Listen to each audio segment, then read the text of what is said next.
All right, everybody. It's 3 minutes till.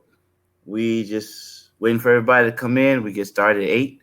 Got a great interview for you guys tonight, so we're just gonna chill out until 8 o'clock. If All right. Mr. If Miss McGee says anything about me from the past, don't believe it. Okay. Yeah, I ain't lying. At least you didn't get caught up in that wine thing that Quentin and Poo Poo and all the rest of them got caught up in. That was one of the things, man. It was crazy, man. we had some stories, man, especially from Atlanta when we went to Oh Atlanta. yeah, Atlanta, that Atlanta trip was something. I always talk about that thing, man.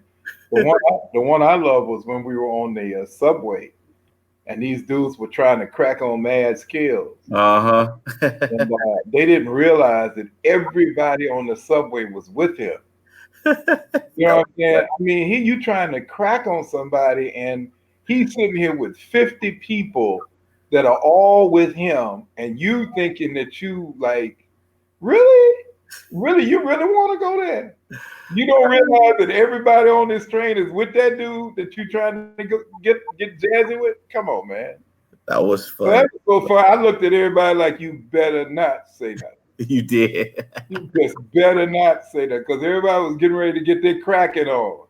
You know, but open your mouth. You gave us all that look. It was like, Yeah. Oh, mm. and then the other one was the way y'all dogged me out on the escalator. Oh, I see. I wasn't even gonna say that. Yeah, no, I'm good. Hey man, what can I say? I'm just happy to be the straw that broke the camel's back, right? I mean that shoot. That was so funny, man. Because everybody looked back and saw me on the escalator and like freaked out. It's like, oh my God, he done broke the escalator. The escalator stopped. Escalator stop. It's never happened before. It never happened again. Escalator just broke. Of course, when I got on it. Right? And then everybody looked back and see like, oh my gosh. Mr. McGee broke the escalator. That was so funny. I mean, we talk about that to this day. Yeah. Oh, got few seconds. I see people coming in. Yeah. Mm-hmm. Guys, come on in. Come on in. The other one, the good one, was when we went to Carowinds and Marlon didn't come to the bus on time. Were you there then? No, I think that was before me. Okay, it's 8 o'clock. I think that was for me. Well, guys, what's going on? It is time again for a father's authority. My wife said, no, let's not start talking about the escalator. Oh, she got jokes. Okay. Guys, I'm sorry. We got a good interview for you tonight. Welcome again to another Father's Authority.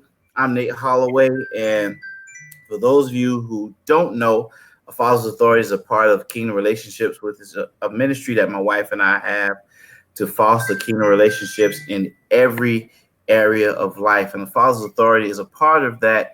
And we're talking about fatherhood.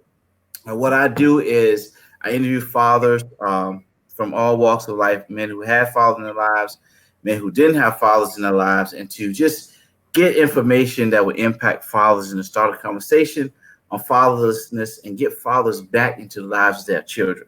But tonight, I have an interview that is special to me. I'm interviewing Mr. Bill McGee. He's going to say he's not, but he's a celebrity. If you guys know that trumpet part on that Sugar Hill Gang, that's him playing that. Grandmaster Flash. Grandmaster Flash. He was my high school band director, and he is instrumental in me being the man I am today. If it wasn't for him, I wouldn't have gotten out of the 8th grade. I'm not ashamed to say that, but he took us in. He took a lot of us in, and he exposed us to college and different things in life. So tonight we're going to talk more on fatherhood from the mentor standpoint. Mr. McGee, how you doing? I'm fine, my brother. How are you? I'm well. I'm so glad to have you on with me tonight. I really, really appreciated. So tell us a little bit about yourself, your background, who you are, and what you do. Well, let me get it out before, because I know how people are on Facebook, man. They come in, they check it out, then they leave. So let me get this in beforehand. I am so proud of you. Thank you. I'm proud of a lot of my students, but Nate, I'm proud of you. Minister, what do you go by? Reverend Doctor, Minister Nate? Who would you just call you Nate? Just Nate. Just Nate. Nate. Okay. Your wife's husband, I'll call you that. Um, Nate, I'm so proud of you, man, because what a lot of people don't know is you are one of the role models that I speak of in my life, who I know that you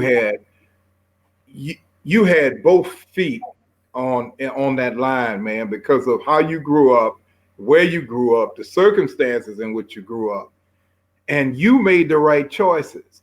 And I tell people a lot of times, man, it's personal responsibility, self-discipline, and making the right choices. Because what most people who only met you after, they don't know that you had the opportunity to go so far in the wrong direction, and you chose the right direction.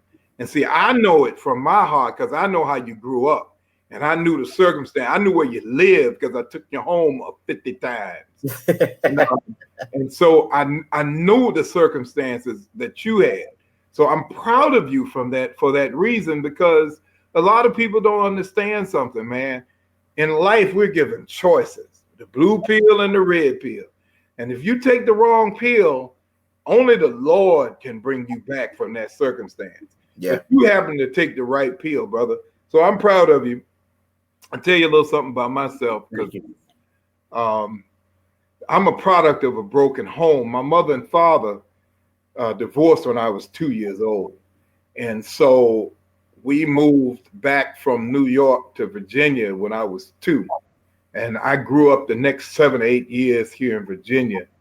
And I didn't see my father, but maybe once in those, from the time I was 2 to the time I was 9 or 10 years old. And I'm not ashamed to say this, or I'll just be real candid and honest. I did not know until I was a teenager that my father had gone to prison. So my father had gotten caught up in some stuff when he was working at the post office and ended up doing a bid. And I did not know that. Now, later on in life, he turned his life around 180 degrees, ended up a superintendent of schools.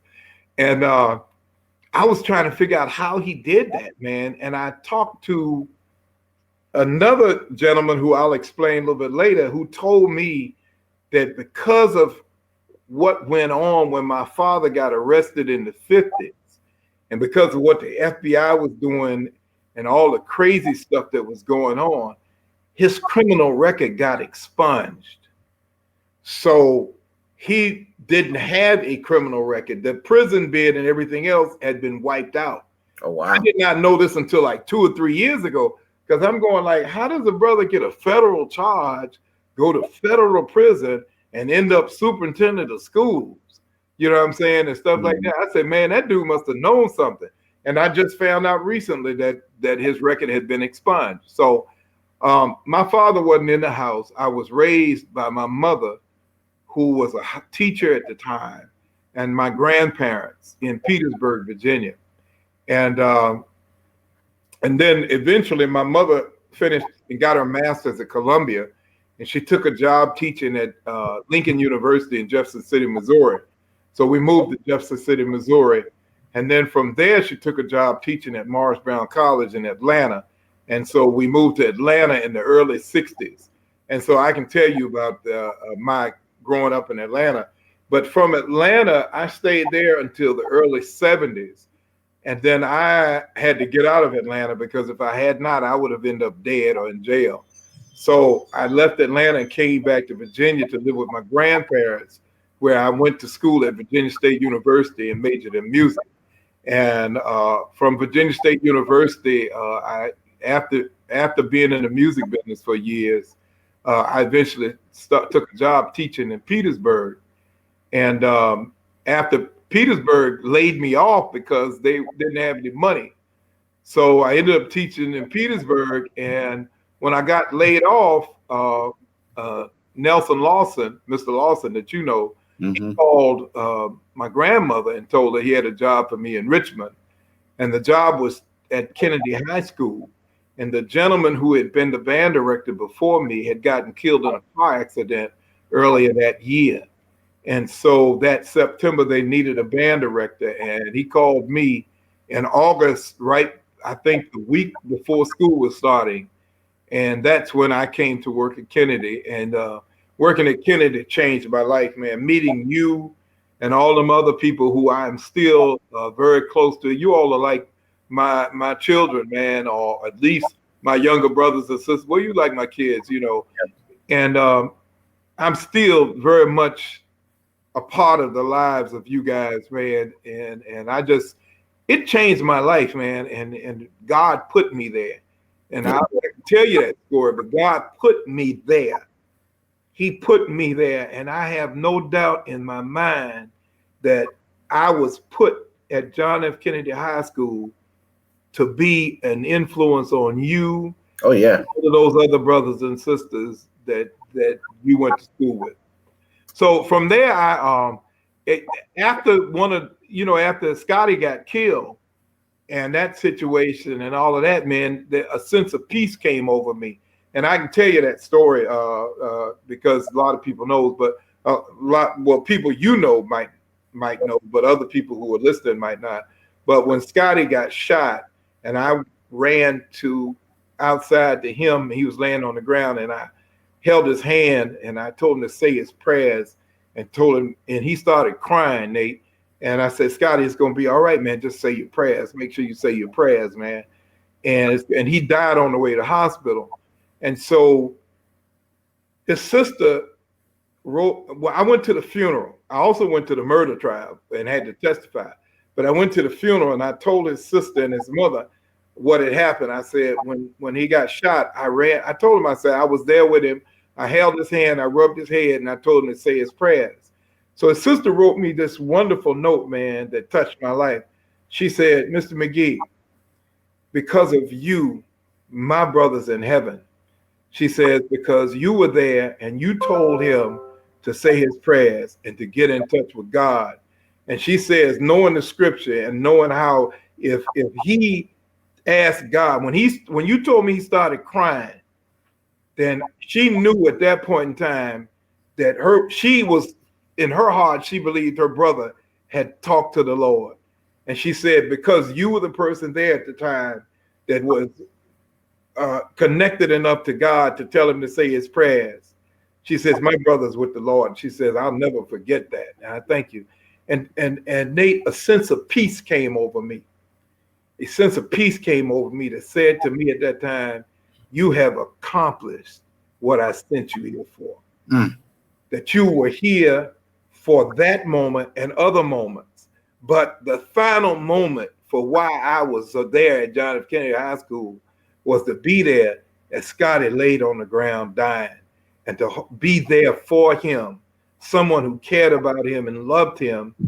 And so the sense of peace came on me. So long story short, I left and I applied to go to graduate school at Norfolk State University. You know a little something about that. Oh, degree. Behold. And right? So I went to Norfolk State. I was really supposed to go to Hampton, but the band director left. And it's kind of interesting. I was going to go to Hampton and work on a master's in music. And the guy who I was going there under, Sylvester Young, actually left the summer I was supposed to go down there and went somewhere else. Because you weren't supposed to go to Hampton. I wasn't supposed to go to Hampton, right? So I ended up going to Norfolk State and majoring in administration. And from there, after that, I was teaching at Elizabeth City State. After I left Norfolk State and graduated, I ended up teaching at Morehouse. And that was an experience that we could talk about. And then when I left Morehouse, I came back to Richmond Public Schools, where I was an administrator for 20 years, 19 and a half years. And that was an experience in itself, because I can tell you, we don't have all the time in the world to talk, but I had a situation where I had to take a loaded 9mm gun from a student. And he and I ended up on the floor wrestling. It was like crazy. So my 19 and a half years as an administrator kind of parallel to my years teaching at John F. Kennedy High School. So after that, I retired. I ended up with prostate cancer. And I'm going to tell everybody else on this meeting, get your PSA check. Once you get 40 years old like Nate, you need to get your PSA check and make sure that you are taking care of yourself, because that prostate cancer thing will take a black man out in a heartbeat. Yeah, I'm actually gonna down the road. We're gonna do some interviews with some doctors. I have a doctor, and I'm gonna do some interviews with on health. So, let me ask you, what does fatherhood mean to you? Well, fatherhood, man, it's an important thing, but it's a hard question because I didn't really have a father. And the other side of that is I have a son, and I did not have a chance to be a father to him due to the circumstances at the time. So fatherhood itself is very difficult for me to define in terms of biological fatherhood. You see what I'm saying? Gotcha. Because many times the person who acts as your father is not your biological father.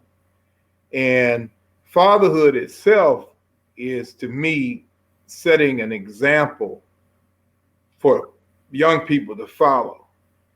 For instance, fatherhood to me, I'm a big man on character and decency, man. And that's why I have a hard time with the president that's out there now, that I tell people, I said, character and decency go a long way in this world, because as a role model, you're supposed to show young people how to be forthright and stand up. And so that's what fatherhood means to me, is setting an example that a young person, a young man, a young woman can follow. Because just as much as fathers are important to young men, they're also important to young women, because they determine what type of man that young woman is going to look for, right, and going to accept in her life.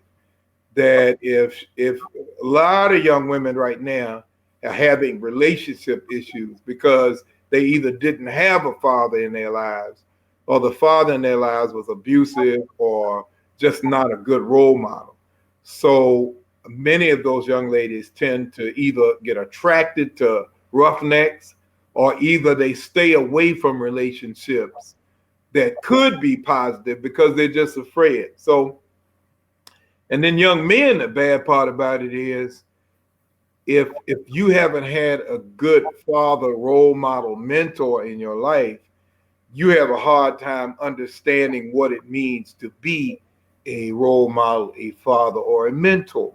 Yeah. So fatherhood in itself is a very complicated thing, because many of you and I and people have not had a chance to be biological fathers to our biological children. But at the same time, we have to stand up for being a role model and a mentor and a father figure for a whole lot of people. You know what I'm saying? Yeah, and that is good you say that, because I can truly say you are a man of character. Coming up, I tell people all the time that I didn't have my biological father, but for every phase of my life, God had a mentor there that was a father figure to me that helped me. And you were there in my high school and college years, because if it wasn't for you, I wouldn't have been at Norfolk State. If it wasn't for you, my music ability wouldn't be where it is, because you taught us basically, and you always equated to life. Like when you taught us how to put a chord together, like start with the root, right, find the high, and then find the middle, right.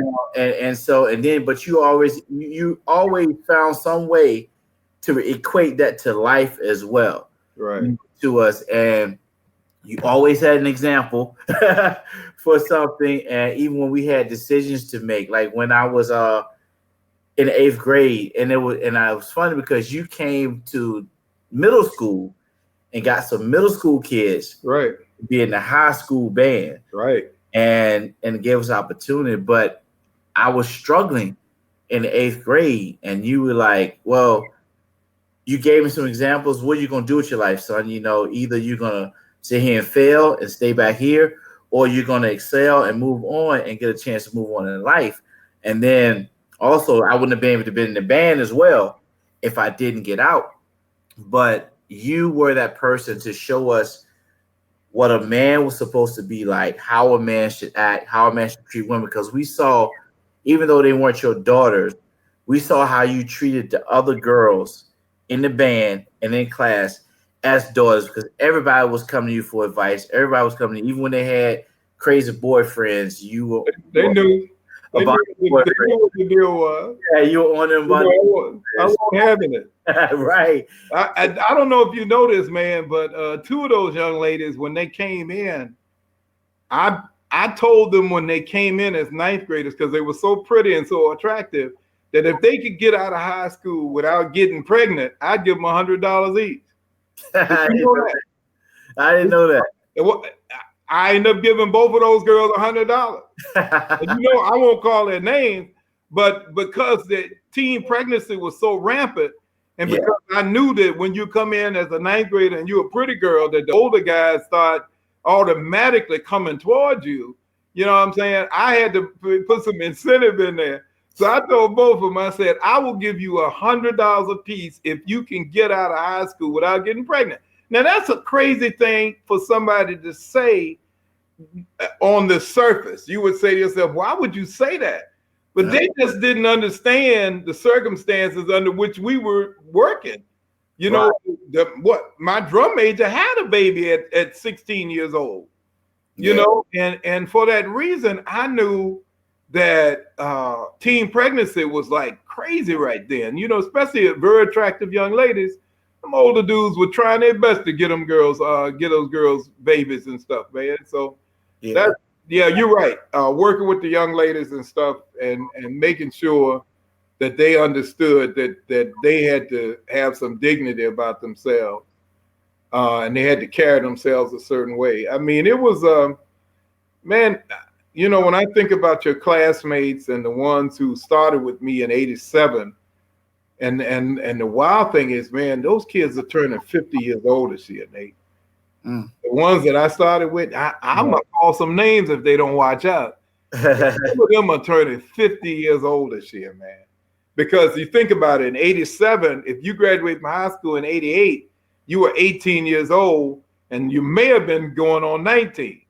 So that was 31 years ago. So I'm adding 31 and 18 is me. That's 49 years old. That means if they haven't turned 50 yet, they're going to be turning 50 soon. Yeah, it's close. I'll be 46 this year. So there you go. So some of the rest of them are 50. So let me ask you and we're talking about mentors. I want to talk about the mentorship tonight. What made you take that time and invest in us like that when you didn't have a father? And it was we were a bunch of hood kids. Not all of us were deep in it, but we were a bunch of kids. We didn't have anything. We didn't have money. We didn't have father. But you took I remember times after band practice, you piled us all in that. You had that Buick. No, Chevy Celebrity. Yeah, Chevy Celebrity. You pile us all in that stuff. You always go to Little Caesars when Little Caesars had to buy one pizza, get one. Right. You always get us pizza, and you took us home. But you spent money and invested in us, like on those college trips. We didn't have to pay for anything. Right. What made you do that? Well, again, I went back I'm thinking about my journey now, raising my grandkids. And remember, I told you that my mother moved back home with her parents. My grandfather, as I reflect now on my grandfather, man, he was outstanding. He was amazing. He was that person that gave 100%. My grandfather was my first male role model. Okay. You see what I'm saying? Because he was a master electrician, and he worked with his hands. He owned a business. He had a nice big old Cadillac that was nice. And my grandfather was an amazing man. He loved his children. He loved his grandchildren. He had 3 daughters and 1 son, and he truly loved his grandchildren. And then later on in life, when I came back to Virginia, my uncle, Billy Wiggins, my uncle Billy, he was my role model and mentor. Now, I learned so much from him as far as when you see me, when y'all used to mess up and I bite my lip and do like that, bite my lip. I learned that from my uncle because he was he knew how to pull it back to keep from snapping on somebody. You know, he just had the patience of Job, but he was a strict guy, but he had the patience of Job, but he was also very kind and giving, you know, and he was kind and giving to me.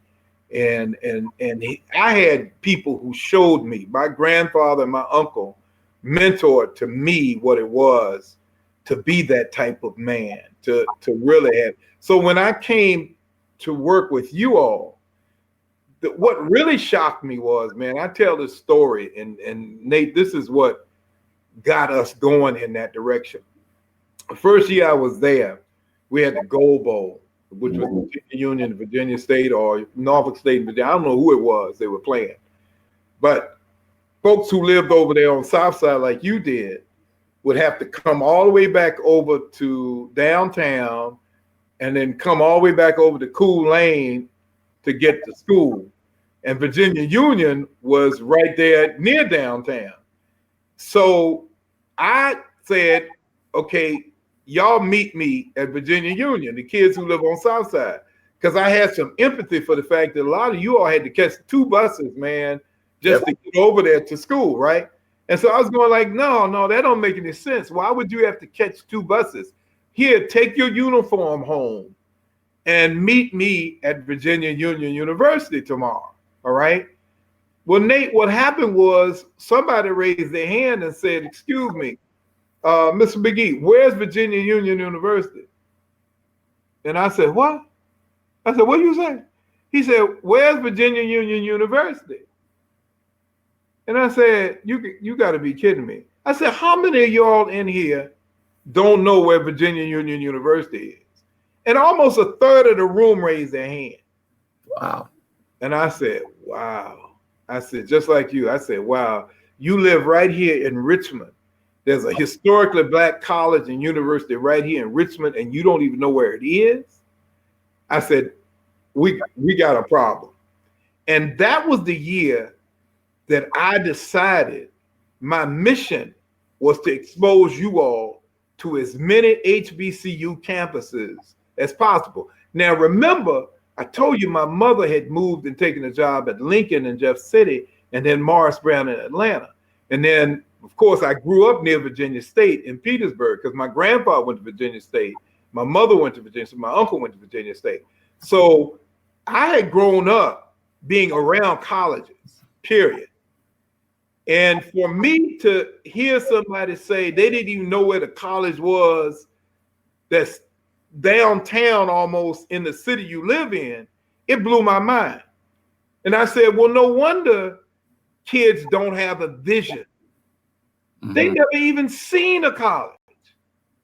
You know, that's what tripping me out. I'm going like, if you haven't been to Union, you've never been on a college campus. Right, yeah. Right? So that's what I said. Bam. We got to go visit some colleges.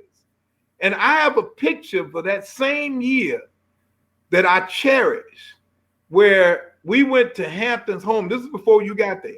We went to Hampton's homecoming that year. I just took kids. We didn't even perform or nothing else.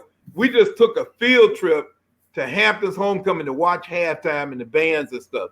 Because Hampton was playing Howard or somebody spiffy, you know, and that bands were going to be tight. And I have a picture of With Mealy. And I say that because With was in the band. He was a bass drummer. He was the first, he graduated in 88. He was the first guy who graduated from the band once I became band director. He was only there with me 1 year. And he graduated that year. And With ended up going to Norfolk State and graduated in 4 years, right out of Wickham Court. And I tell him his daughter's in Norfolk State or has graduated now.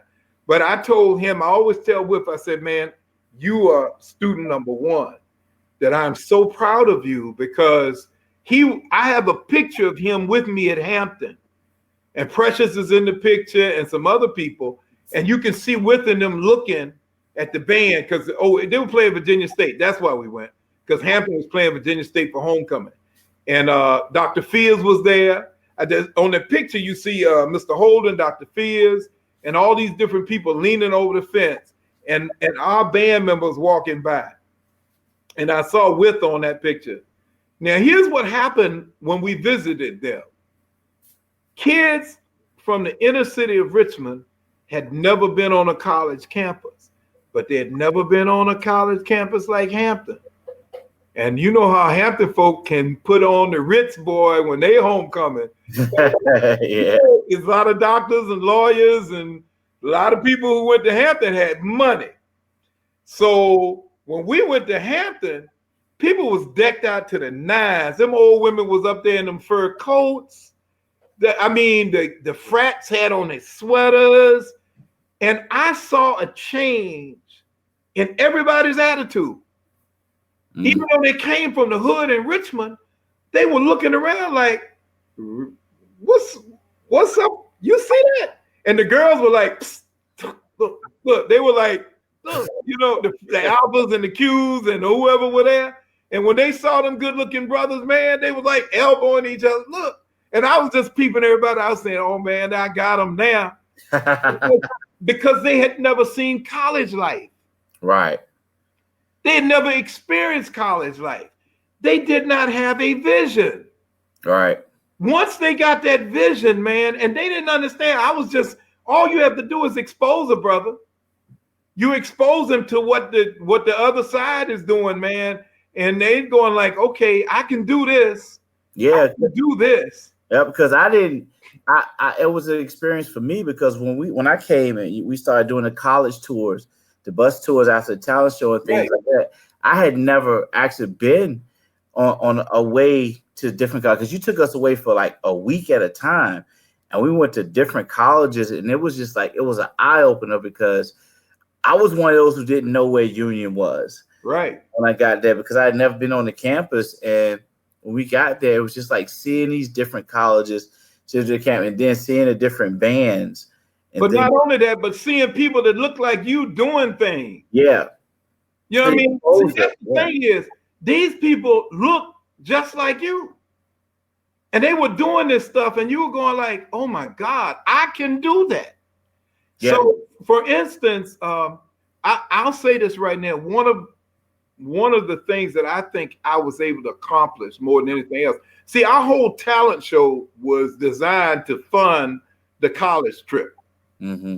That's what the whole talent show thing was about. We needed equipment, but we also needed some money to supplement these college trips. Because the first year we went down to a couple of homecomings. We went to Hampton. We eventually went to Norfolk State for the band day and all that kind of stuff like that. And down to ODU and all that stuff. But what I can tell you is the legacy is kids who were there with me, like you, who came a couple of years after I got there. You were there with me for 4 straight years. We went to every historically black college from Morgan State to Florida A&M. Yep. I mean, all the way down the Eastern Seaboard. And we went to Morgan State. We went to see FAMU up at Howard. We went to, of course, Norfolk State. We went to A&T. Yep. We went all of these different schools, man. We went to Morehouse and Spelman and Clark several times. We went to Tuskegee. We went to Alabama State and Montgomery. We went to Florida A&M. And what I'm saying is, man, is that experience changed lives. It did. Changed lives. I will tell you about Tanika Edwards.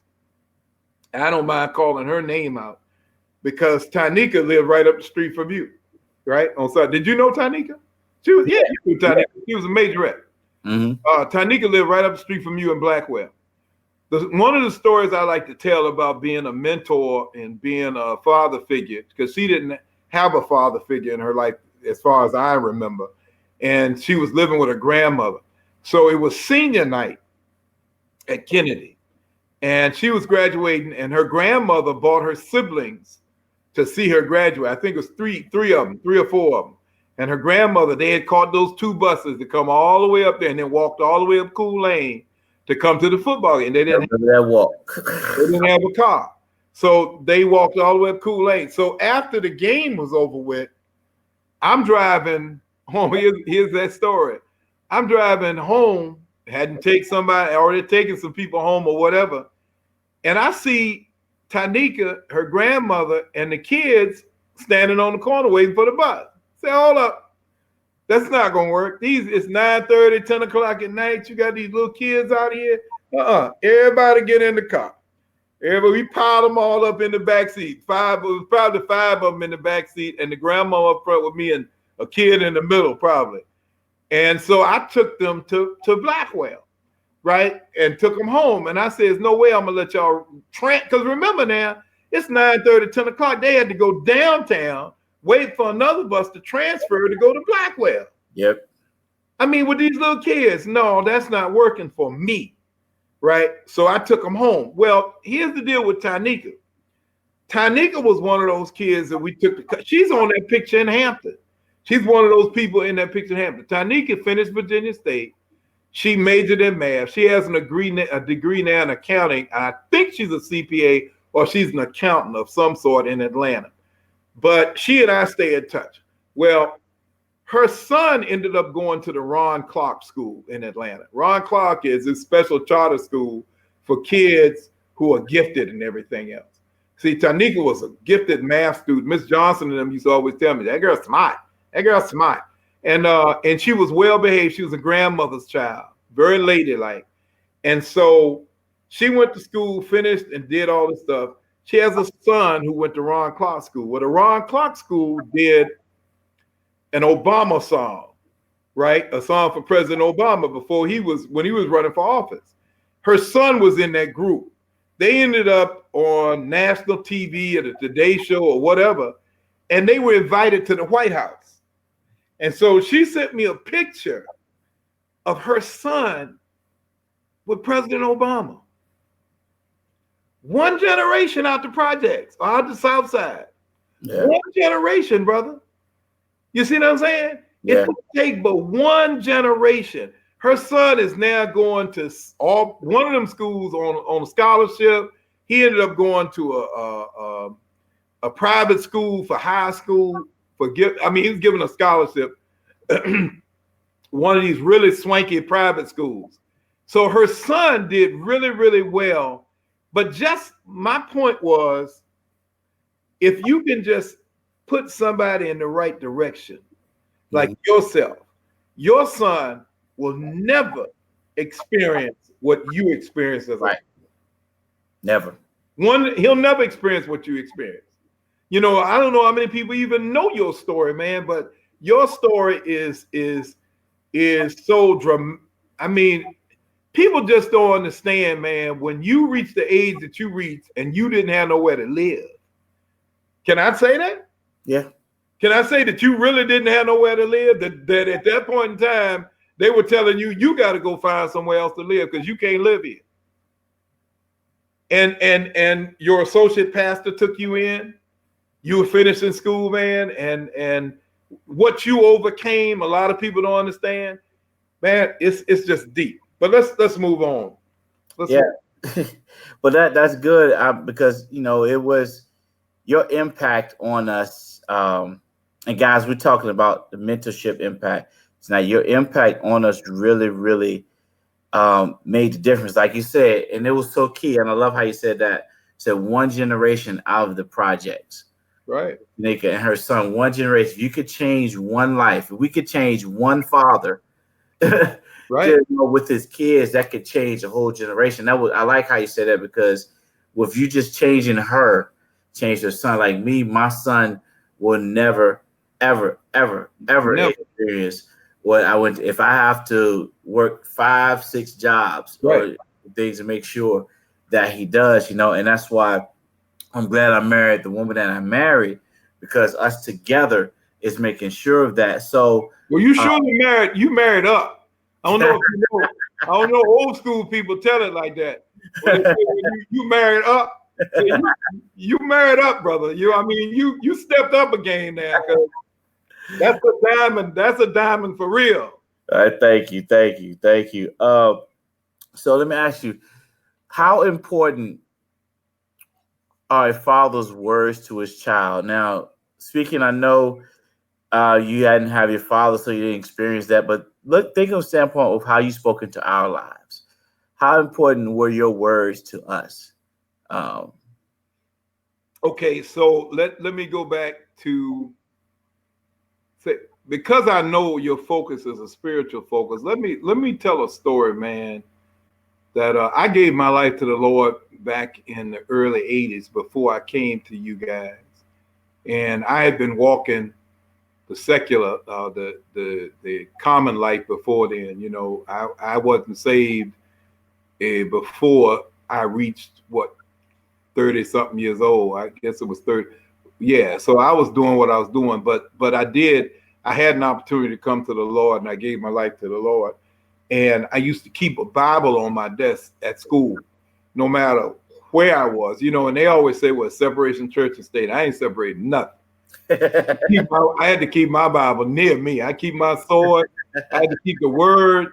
And now here's how the Lord used me, because you asked about words and stuff. So one of your classmates, somebody who might have finished school with you, came to me one day crying. And she said, Mr. McGee, those boys are teasing me out there. The Muslim boys, they're teasing me. They say I worship the white devil. Mr. McGee, they say I worship the white devil. And she was actually crying. And I sat her down and I turned to Genesis, and I showed her the story of Abraham, right? Mm-hmm. And I showed her the story of Abraham and Isaac and Ishmael. And I showed her who Ishmael was. And I said, now read where Muhammad's line of ancestry comes from. Muhammad's line of ancestry comes from Ishmael, the son of Abraham, the firstborn son of Abraham, right? So, baby girl, if you worship the white devil, then they worship the white devil, because the person that they consider to be the Messiah, or the major prophet, they don't consider Muhammad a Messiah. Muslims consider Muhammad to be a prophet of God, right? I said, but he is of the ancestry of Ishmael, the son of Abraham. I said, so knowing the word, and when I read that to her, man, and she read that, and all of that mess they were saying went away. Mm-hmm. It went away because they were the ones who didn't have the knowledge. Right. It wasn't her. They didn't know. If she had asked them who was Abraham, they wouldn't have known. So look, I tested some knowledge. There were some Orthodox Muslims, I guess they were Sunnis down, and I knew one of them because one of them was a rapper. Previous life, he'd been a rapper, and I saw them, and I said to myself, my brother, tell me who is Abraham, right? And they went all the way back from Muhammad and could name every ancestor that Muhammad had all the way up to Abraham. I said, that's what I'm talking about. Knowledge is power, because once you all, and there's a whole lot of people listening to you and I right now that don't know the story of Ishmael, but they need to read that story about Sarah, Ishmael, Abraham, and Isaac, and Hagar. And they need to know that story, because that story is a lot of why we have the problems we're having with Israel right now. And because God ordained Ishmael and his ancestors to be a thorn in the side, right? So having the word, being able to turn to the word, even in a teacher-father situation, being able to turn to the word. So my grandsons, who I'm raising right now, temporarily, hopefully, but I've had them for 2 years, my triplet grandsons, they all gave their lives to the Lord this year. And all three of them got baptized, and their big sister. And when two of them decided they wanted to go front because it was an altar call, and one of them says, I want to go. And so I said, well, I'll go with you. And then we asked the other one, and the other one says, I'm not ready yet. We said, fine. We understood that. So that opened the door for he and I to have a talk. Now, they're only 9 years old, but that opened the door for he and I to have a talk to say that only you will know when you're ready to make that walk, right? And so you're talking about words. I said, God will speak to you, and when you're ready to make that walk, we'll walk with you. And so about a month later, when the altar call came up, he says, I'm ready now. I'm ready to walk. So I got his brothers and sisters and all of us, and we walked down. We let him walk in front, but we said, we're here with you. We'll walk with you. So having the word, I always keep my Bible nearby. Now with telephones and stuff, the Bible is, right there at a drop of the finger and stuff. So go ahead, my brother. Yeah. So, I understand. So we understand the word, having the word, but as far as speaking into the lives of the children, not just speaking the word from a spiritual standpoint, but just a father's words to his children. How important are they? Just a father's words to his children. I don't know what you want me to say. No, I'm just kidding.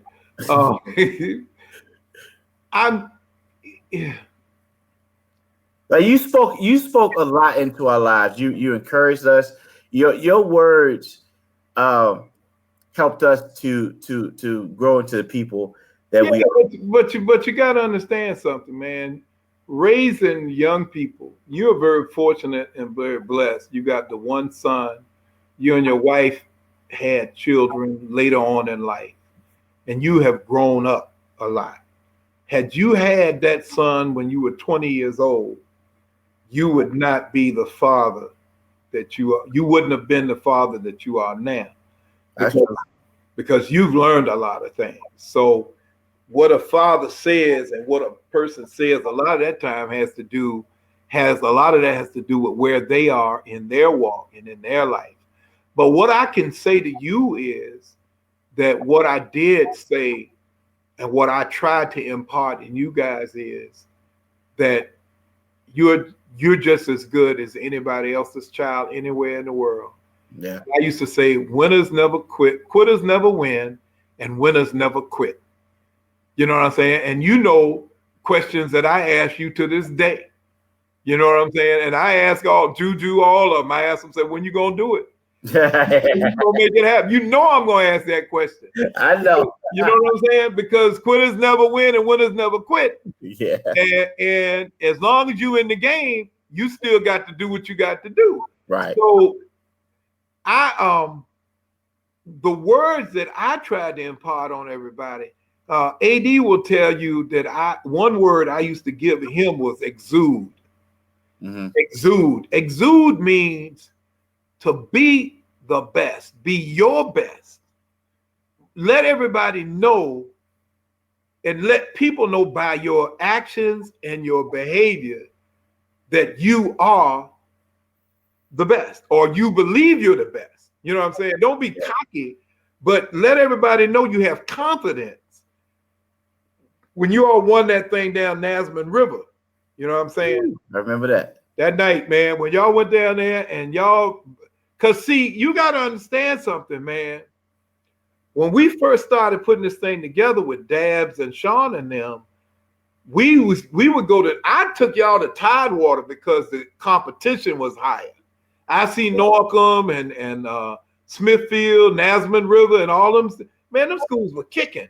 Schools up here were still trying to be core style bands, right? And so the competition was weak. And I come from a tradition in Atlanta where, no, you got to bring it. So we went. I decided to take you all where you were gonna get your wig smoked, as we used to say. And I remember that I see Norcom thing. And I told Dabs and Shauna, I said, y'all got your wig smoke. I'm sorry. Y'all got your wig smoke. I'm not, you're my people. But I don't go out on the field and perform. All I can do is teach you. If you let somebody else go out there and outdo you, and I remember one of those competitions, everybody got on the bus crying and all this. I said, shut up. I don't want to hear no crying. Because when you were supposed to be working and practicing like you were playing around. And when, it's just a lesson in when you're supposed to work to be the best. Yeah. And you don't put your best effort forward. And then you get your wig smoke. Don't complain. Accept the fact. It's like going in a boxing match and you didn't train like you were supposed to, and you get knocked out. That's what you get for nothing. Maybe you'll train harder the next time. Yeah. Maybe you'll push yourself harder. And that's what happened to you guys. You guys didn't see what everybody doesn't understand, and this is what I try to get them to understand. Your zip code, your family, your lack of a father, or your father that you're not all that cool with because he's not doing what he's supposed to do. None of that determines your ability. Yeah. Your ability comes from God. All right. God did not hand out brains based upon how much money your parents made.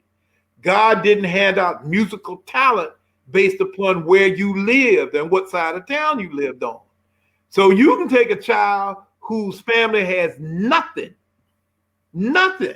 and that child just be as talented or just as smart or just exceptional as any other child. And that's what people a lot of times don't really get focused in their lives, is that if you wipe away all the other stuff, don't worry about how much money the children have or don't have. Don't worry about who's in their life or who's not in their life. Look at that child for the talent and the ability they have. And you will find out the one reason our talent show ended up being historic in the state of Virginia is because I recognized talent and I set the parameters from which the talent had to focus. All right. I'll give you the tools. You got to develop your skill. I got the tools. I know how to do this. Now you got to work hard at developing your skill. And a kid to me came to me once and said, Mr. McGee, Nathaniel, I don't know this guy. I don't remember his name. He was not in the band. He came to me once. This was probably one of the most satisfying things that had ever been said to me.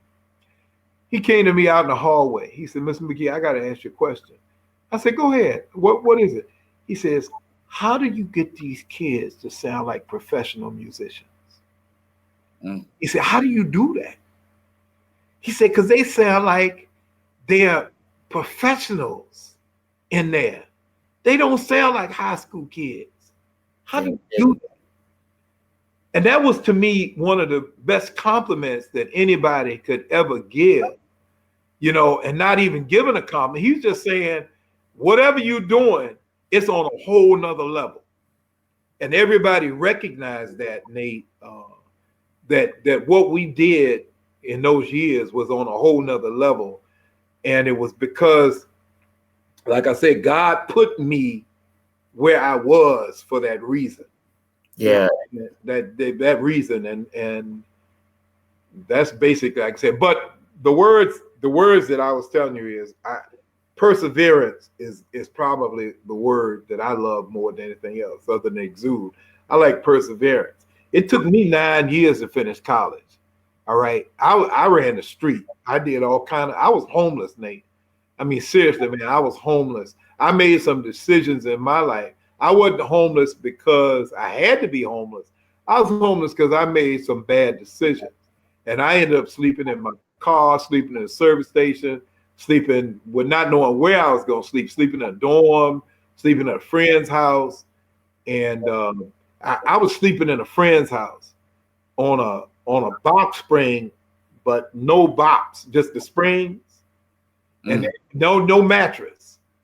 So I just put a blanket over the springs, and that's where I was sleeping. And then check this out. So I was working at a gas station at the time, and one of the guys whose apartment it was I was staying in, he was riding in a car, and the guy who was driving the car got gas and drove off. And the dude who I worked for at the gas station ran out and shot at them. He pulled his gun out and started shooting at them in the middle of the street. Now I'm going like, oh my God. I mean, it's Wild Wild West down in Atlanta. And I didn't have nothing to do with that. I was over there somewhere fixing a car. I wasn't involved in the situation. But when the guy who was in the back seat looked back, whose apartment was, and saw me, the next thing they did is they came back and they threw all my stuff in the service station, everything I owned. They went to the house, the apartment, got everything I owned and threw it out there in the service station. And I ended up having to sleep in the service station until I could find somewhere else to live. And it was like crazy, man. I ended up living in a rooming house. But that's one of the things that you all never really knew, some of the stuff that I had gone through, because at the time, man, talking to 14, 15, 16, 17, 18-year-olds, you can talk to you blue in the face, but until you've lived life, y'all couldn't have understood what I was trying to say. You know what I'm saying? When you're that age, man, you really could not have understood somebody telling you I made a series of mistakes, and those mistakes caused me to be homeless, caused me to be hungry and out here in the street. But I will tell you this, I told one of your classmates that, and I was given the same talk about the decisions that you make will cause you to have to deal with certain things. And I said, and this is one of the things I used to ask you all, I said, nobody growing up says, when I grow up, I'm going to be a wino sitting on the corner.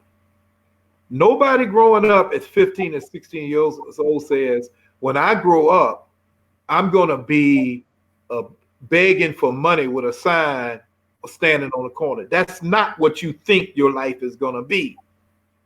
You know, so no matter what, if you can talk to a 14, 15, 16-year-old and tell them right now that, son, if you don't do what you're supposed to do, you may end up on the corner and standing asking for money.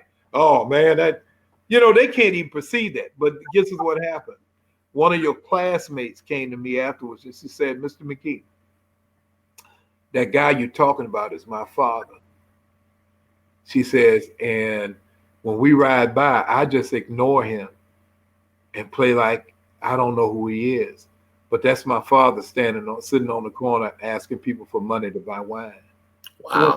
One of your classmates. And I'll never tell anybody who it was. Right. But she came to me and told me that. She came to me and told me her father was a wino on the corner and she had to walk by or play like she didn't know who he was. That's sad. And that's the kind of kids that we were dealing with. You know, that we were dealing with kids who were going through those kind of things. So being a mentor and a role model was very important to them, to telling them that you can make it, you can be whoever you want to be, you can prosper, but you got to make some of the right decisions.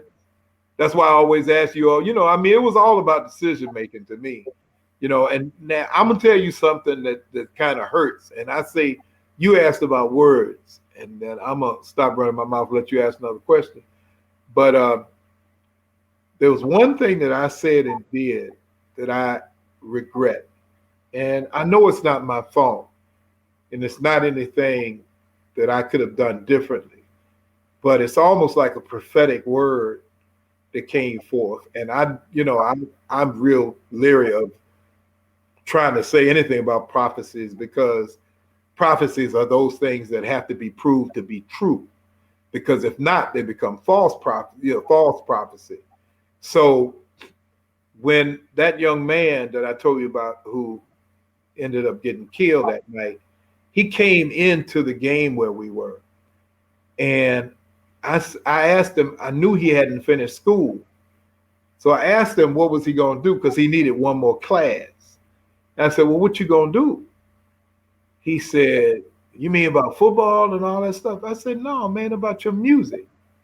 Because he was a very talented musician. He had studied strings when he was in elementary school and middle school, and could read music and play strings, right? But once he started playing football and got to be big and burly and stuff, he stopped doing some of the music stuff, but he was still a very talented musician. I said, no, man, about your music. I said, you got all the skill and talent, man. I ain't thinking about no football. I'm not thinking about it. I said, your music, man, what you gonna do? I said, son, if you don't use it, you lose it. And I said, if you don't lose it, you use it. And then I would correct myself. I said, if you don't use it, you lose it. And this is what I said. I said, God giveth and God taketh away. And an hour later, he was lying on the ground with 6 bullets in him. Wow. I was holding his hand and rubbing his head. And I don't say that to anybody anymore. God giveth and God taketh away. I don't say that. I can't say that to anybody anymore, because having experience telling somebody that, and then an hour later they dying on the ground, that really affected me to say that. You know what I'm saying? To think that you done told this man that if he don't get his life together, God can.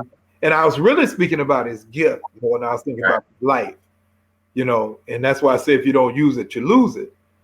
But I had no idea that kid would be dead, man, before the end of the night. Yeah, well, you had, like you said, you were there for him for that moment, to lead him to Christ, to save his life. And one of the things that, like I said, I wanted to talk about the mentor standpoint, because I really wanted to highlight the importance of a father figure as a mentor, because you really impacted a lot of us. I look at some of the people that are celebrities now that you impacted. To look at Mad Skills, a lot of people singing Sean. Your legacy lives on through us. Things you taught us. I can't wait to teach my son. Things others are teaching their sons, and your word and things you say. You gave us the ability and spoken to us the ability to be like when that guy said, "How do you make those kids sound like professional musicians?" It's not because it's not all. It wasn't all just the practice of the days and hours of practices that we had, but it was because you made us believe that we could be that. You gave, but that's because what I said to you before, what I tried to tell you all is God don't give out talent based upon how much money your mama had. Right. You know what I'm saying? That's not the way it works. I came from a program in Atlanta. Gladys Knight went to my high school. Lena Horne went to my high school. A lot of fantastic musicians and talented people went to my high school. And I came from a program in Atlanta that was like a Kennedy or Armstrong. It was a very wide variety of kids. Some of the people had no money, and some of the people, parents were doctors and lawyers. So we had a wide variety, but the kids whose parents had no money were just as talented, if not more so, than the kids whose parents had a lot. Mm-hmm. So when you're learning that the amount of money your mom and daddy got don't make you better than nobody, that's something that inner city school people have to teach children over and over again. If they would teach that in inner city schools, that you are just as smart and just as qualified and just as talented and gifted as kids, no matter where they come from. That's what my band director told us. He used to tell us all the time that we were just as good as anybody else. And I have to give a shout out to my band director, Bobby Jordan, because he was much like I was. He is Dr. Bobby Jordan, and he's still alive. He still looks good. He's still healthy and still well. And he was that role model. He's a FAMU graduate. He was drum major at FAMU too, head drum major.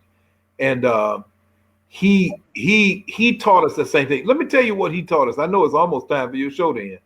He taught when I was in high school when Martin Luther King got killed, and Martin Luther King went to my high school, And Bobby Jordan told us something because we were ready to burn Atlanta down. And he told me something I never forgot, Nate. He told all of us, he said, why would you go out here and burn down your own neighborhood and burn down the corner store when that man at the corner store is the only one that'll give your mama some credit when you all need bread and some fat back and some eggs? He said, you can go to the Safeway or to whatever supermarket. They're not going to give you nothing till Friday. He said, but that man on that corner store in your neighborhood has given your mama a little tab where she can come in when she get paid on Friday and she can feed y'all's hungry mouths.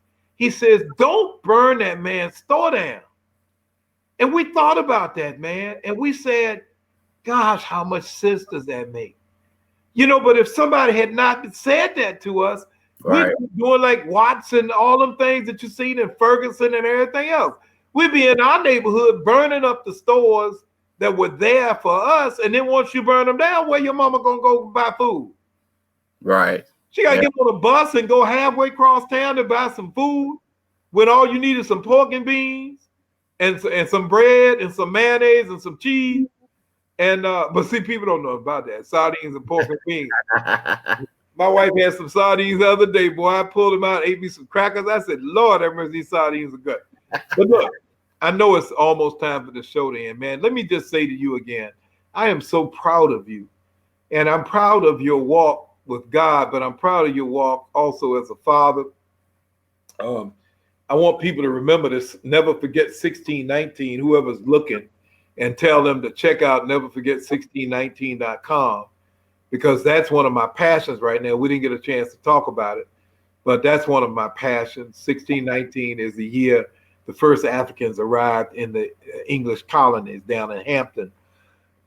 And we'll be celebrating in August the 400th anniversary of the first Africans arriving to the English colonies right here in Hampton, Virginia.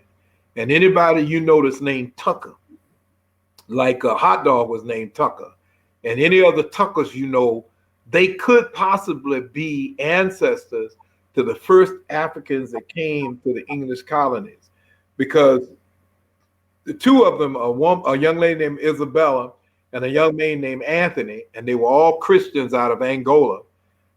They had a child, and they named that child after the man who took them in Port Comfort, and his name was William Tucker. And I have a friend that I went to Virginia State with named Verandale Tucker, and they are ancestors to William Tucker, who was born almost 400 years ago. His parents came here on that boat 400 years ago this August. And these people can trace their African ancestry back for 400 years. That's why I say, look at neverforget1619.com. That's my commercial. All right. Well, sir, Mr. McGee, I really thank you for coming on tonight. I really appreciate it. I love hearing you talk about the story. You gave some good nuggets, and I really want everybody to hear the impact and see the impact of a mentor, and especially one of my mentors that impacted my life. I really appreciate you coming on.